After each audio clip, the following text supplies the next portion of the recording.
Good afternoon to everyone and welcome to my channel and it's me again, ang inyong chismosong kaalda vlogger. Gusto ko muna magpasalamat sa inyong lahat sa mga walang sawa na tumatangkilik, nanonood, sumusuport at sumusubaybay ng mga content ko here on my YouTube channel. So wag ninyong babaktawan o lalaktawan tong ating content ngayong araw. I'm sure na hindi ninyo pagsisisihan na pinanood nyo ito mula umpisa hanggang hulihan. And syempre, wag kayong mag-i-skip ng segment, okay? Buuin nyo to start to finish. And syempre, don't forget to share this video para mas lalong lumaganap ang ating video for today. So, dumako na tayo sa ating very interesting main topic for today's video. Sa wakas, guys. Sa wakas, finally, sobrang finally, Z1 is over.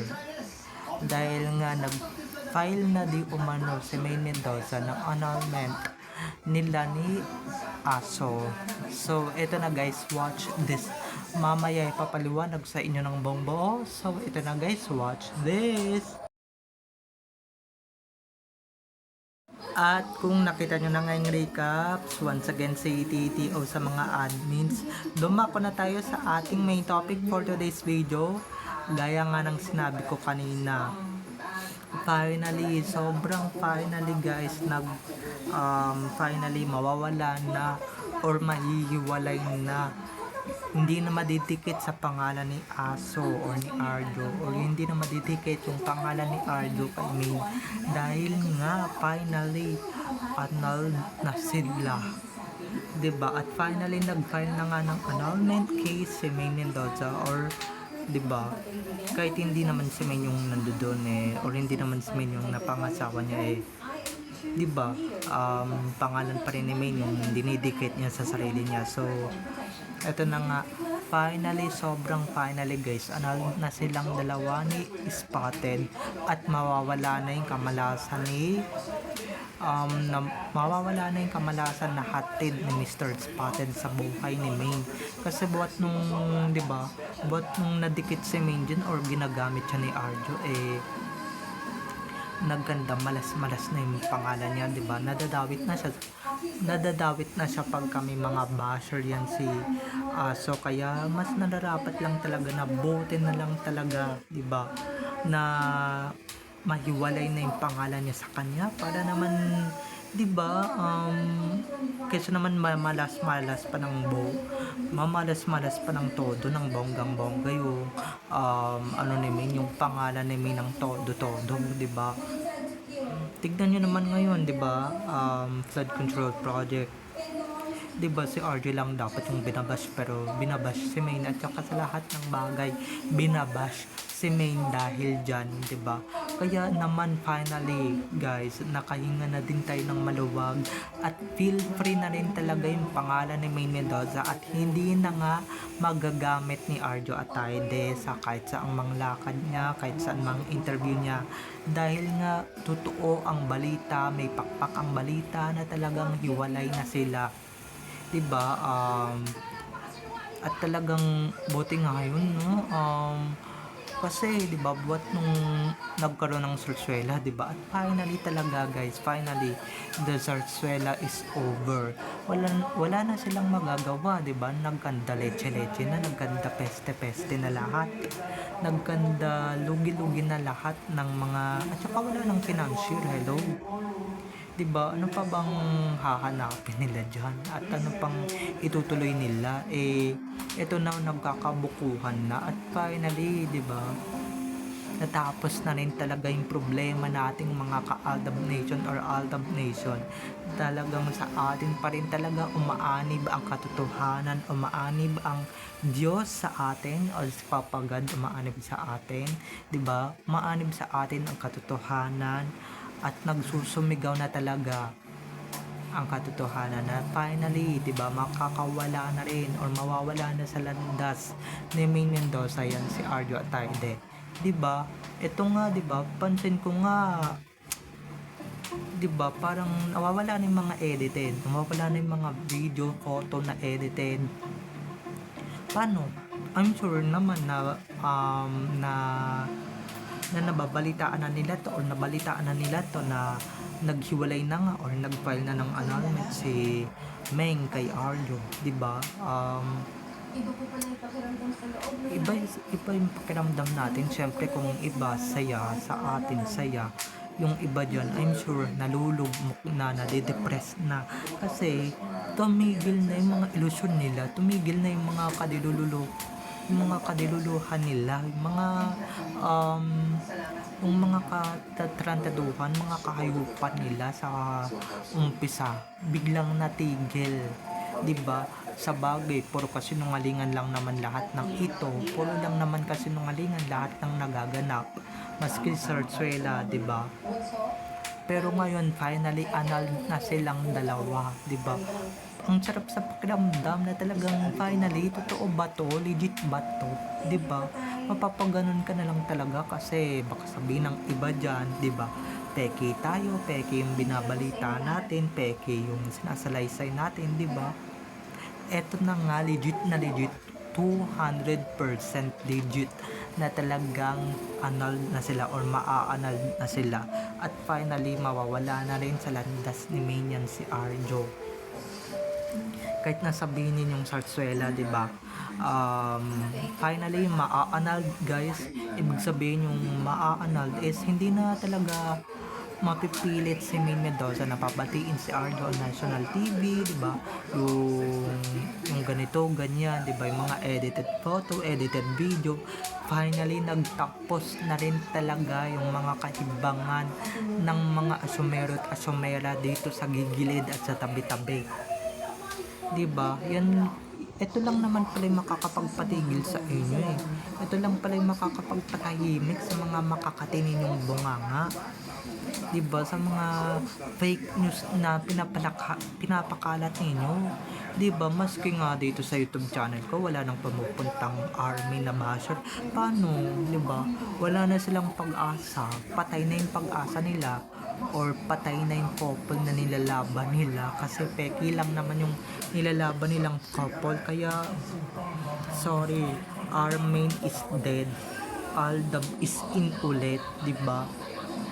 At mismong si God na yung nag-o-orchestrate niya na talagang tigilan na talaga yung mga kabalbalan, tigilan na yung mga kagaguhan, yung mga katarantaduhan na lumalaganap, and syempre kumakalat, 'di ba? Para naman matigil, 'di ba? Eto ngayon, 'di ba? Finally, para matigil na yung kahibangan nitong mga taong to, itigil na natin. So finally talagang tinigil na, 'di ba? At finally mawawala na rin sa atin yung mga katoksikan, 'di ba? Yung katoksikan na dala ng army, yung mga kabuisitan na dala ng army sa atin noon, mawala na dahil wala na, hiwalay na sila, di ba? Wala naman na silang ilalaban pa. Ano pa bang ilalaban nila, di ba? Ano, uulit-ulit sila sa umpisa, uulit-ulit sila sa mga edited photo, edited video. Sino mga niloko ninyo, di ba? Sino yung mga nuuto ninyo? Ako yung mga yung mga pinupost-post sa Facebook, ay nako, talagang kakarampot na lang yun, o kaya umuulit sila ulit, 'di ba? Kasi alam ko naman yan, mga nade-depress na sila ng bonggang-bongga kasi wala nang mga bagong ayuda na edited ang Armain or sila Arjo at Main, 'di ba? Kahit na kesohodang ipakalatin yung fake news tong sinasabi ko, ay sa amin legit to, 'di ba? Kasi ang finally, guys, yung hiwalay, hindi na siya mapipilitan na batiin si Arjo national TV or whatsoever, 'di ba? Hindi na siya mapipilitan or ipipilit na bumate or magpa-video greet dun sa kahit saan mang inauguration ni Arjo at Haide, at hindi na rin niya masasama si Main kahit saan siya pumunta, 'di ba? Dulot nga ng flood control project.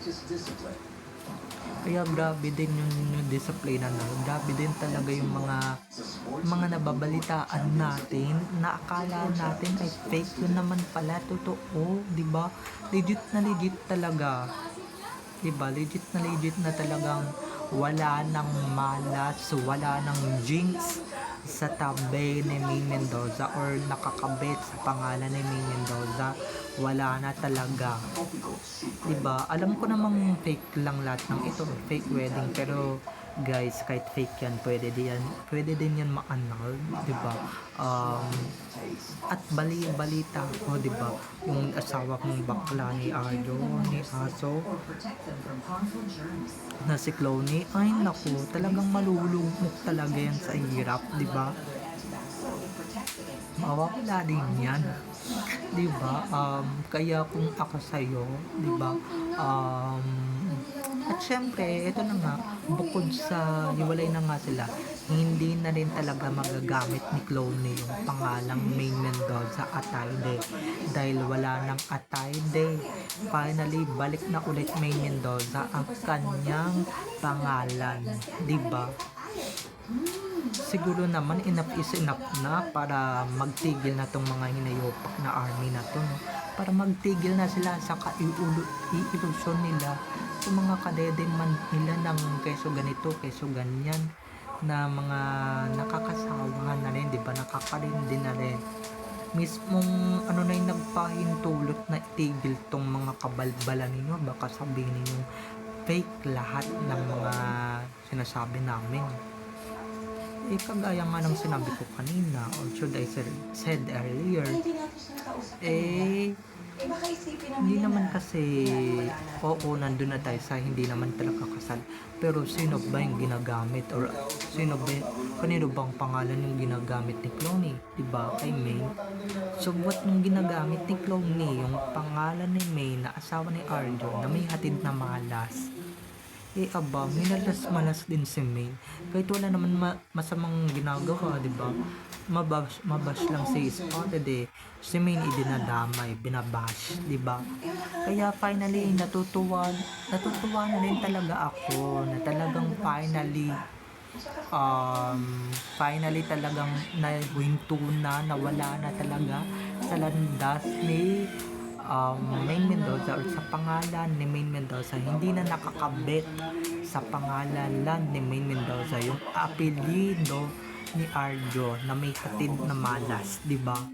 Kasi buat nung nadidikit yan, or nagkaroon ng army, nagkaroon ng sarsuela, ay todo bash yung mga tao kay Maine. Aminin naman natin sa hindi, di ba? Yan yung hatid ni Arjo sa pangalan ni Maine, diba? Or sa buhay ni Maine, nagkanda malas-malas si Maine, diba? Nagkakanda bash-bash kahit wala naman ginagawang masama, binabash ng mga tao, diba? Kahit siya naman yung may original na gumawa, yun na nga, finally, diba? Kahit na sabihin mong hindi naman sila kasal, or hindi, or peki lang lahat, sarsuela lang lahat, syempre pangalan pa rin namin yung ginagamit or yung nagagamit diba? Tapos si Arjo pa yung nagbabanggit. Pero ngayon, dahil nga hiwalay na sila, finally, hindi na niya talaga magagamit, hindi niya naman may-use yung pangalan ni Maine Mendoza kahit sa ang interview yan, kahit sa ang mga paeklabo na interview, kahit sa inauguration or pagpupulong, diba? Hindi na niya masasama si Maine dahil annulled na yung pangalan ni Maine sa pangalan niyang hatid ay malas sa buhay ni Maine. Okay? So, bye-bye na mga ka-ADN. I love you all. Have a nice day. Keep safe. And God bless everyone. Don't forget to subscribe to my YouTube channel. And syempre, don't forget to click the notification bell para pag nag-upload ako, kayo agad ang unang-unang manonotify sa aking mga susunod pang i-upload ng mga videos. Okay? So, bye-bye na mga ka-ADN. I love you all. Have a nice day. Keep safe. And God bless everyone. Bye-bye. I love you all. Enjoy watching. And syempre guys, matitigil na rin ang kahibangan ng pamilya ni Arjo Atayde sa panggagamit, or matitigil na rin yung pamilya ni Arjo Atayde sa panggagamit nila kay Maine Mendoza dahil annulled na nga yung anak nila dyan, or hindi na niya magagamit, or hindi na magagamit, hindi naman din magpapagamit si Maine dyan sa anak ng Sylvia Sanchez na yan, 'di ba? Kaya tigil-tigilan na nila yan dahil finally tapos na yung Zarzuela, tapos na yung kaligayahan ninyo, hanggang dito na lamang kayo.